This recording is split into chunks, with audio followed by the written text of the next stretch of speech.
Welcome to my Mandala Quarter 3 podcast. I'm Sarah Kim and I hope your ears enjoy.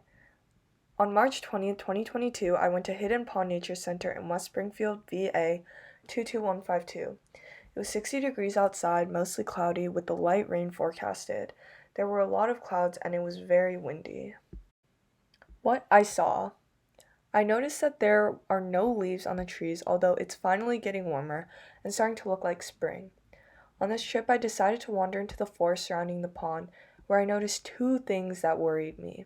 First was the straight angle of a river. Although it was not completely straight, the part of the river under the bridge I was standing on was completely straight. I think it's possible that the river was straightened out here to allow for a shorter bridge to be built that follows the trail. However, it's possible that the bridge was built there because the river was straight in that area. Regardless of whichever came first, a straight river is not a good sign. In class, we learned that if a river is straight, it's a less sustainable environment for wildlife. This is because the increased speed in which the water flows through the river increases erosion, turbidity, and water temperature. The next thing I noticed that was really concerning was a drain emptying water that was bright orange. When I first saw this, I was disgusted because I didn't know what it was. I thought it was either mud, clothing dye, sewage, or something worse that I didn't even know existed. However, Fairfax County explained what this was on their website. They stated that the fuzzy, bright orange substance is often a type of bacteria. This bacteria takes iron dissolved in groundwater and oxidizes it, a chemical reaction similar to forming rust, drawing energy from the process of turning it into fuzzy orange gunk. Oxidation prevents iron from dissolving in the water and produces either an orange-colored slime or an oily sheen.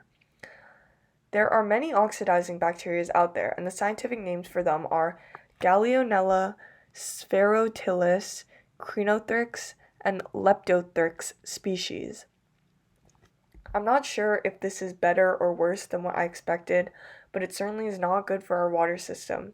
I knew that this wasn't normal and that there was some sort of human cause to this gross water. After some research, I found a paper published in the Annual Review of Microbiology stating that the ideal habitat for this iron-oxidizing bacteria is characterized by steady fluxes of iron 2 coming from an anoxic source and O2 being supplied from an oxygenated water body. What this means is that the bacteria thrives in habitats with high amounts of iron and a mix of water that is oxygen depleted and oxygen rich. The bacteria has a food source here because the water is coming out of pipes that most likely release iron into the flow. If the water is moving fast enough through the pipes, it has low amounts of oxygen. Once it reaches the slower and cooler water in the pond, it creates an anoxic, oxic, iron-rich formula perfect for this bacteria to thrive.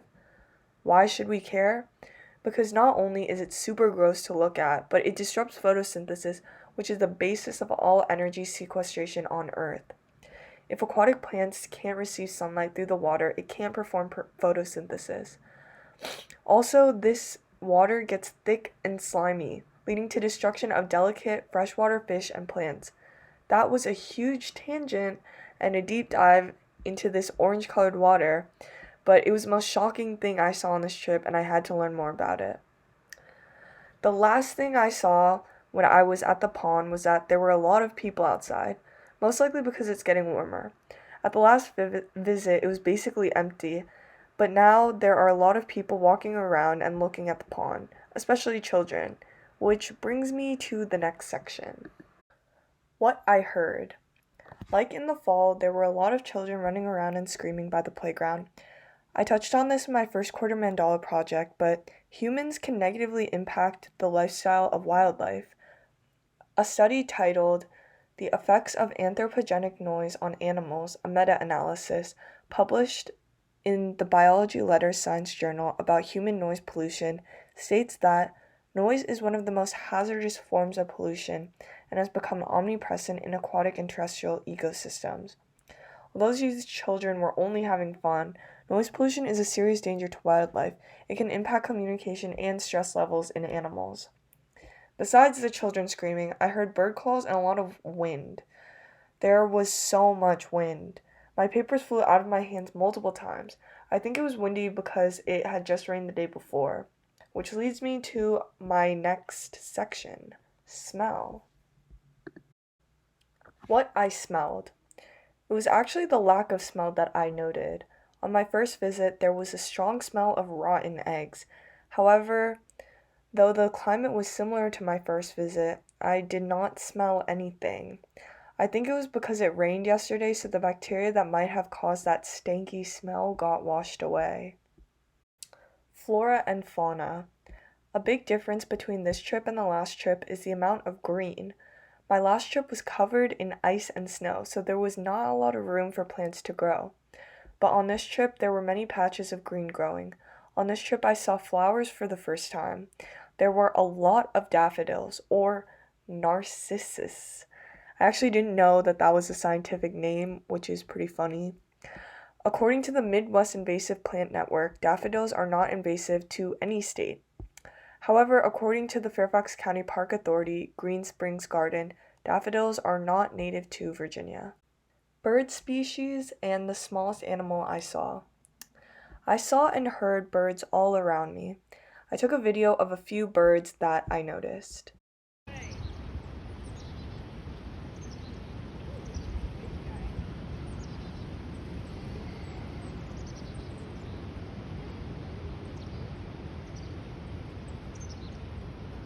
Using the Hidden Pond website's list of common birds and YouTube, I was able to conclude that the bird I saw in the video was the house finch, or Hemorrhous mexicanus. According to the Bible of Bird Backgrounds, the All About Birds website, the house finch grows to be only 5 inches in length and weighs less than 1 ounce. They like to eat seeds, which makes sense given their short and strong beaks. It lives in human areas like parks, backyards, and gardens, and is common in the western United States. A fun fact about these birds is that they were brought to Long Island to be sold as house pets or caged birds, but got loose. Many of the house finches in the east descended from the birds brought over and have developed regional differences from the birds in the west, including different colored adult male plumages. These birds were actually the smallest animal I saw that day. Although I don't want to double dip, I walked around the park for almost an hour and I couldn't find any smaller animals. I didn't see a single squirrel or squirrelidae, which was weird. Although I saw a few flies or diptera, I could not get a good picture of them. While writing this script, I did some research actually, and I found that there's a reason I didn't see any squirrels. I thought I was just unlucky or something, but there's a phenomenon called oak tree masting. I read about this in an article titled "Where Have All the Squirrels Gone?" published last spring. Oak tree masting is when trees communicate with each other to create large amounts of nuts to gain reproductive advantages. This podcast isn't long enough as is, so I won't go into the science behind this communication, but ultimately it leads to squirrels going crazy and burying as much nuts as they can. However, the year following an oak tree masting, like 2021, leads to low amounts of nut production.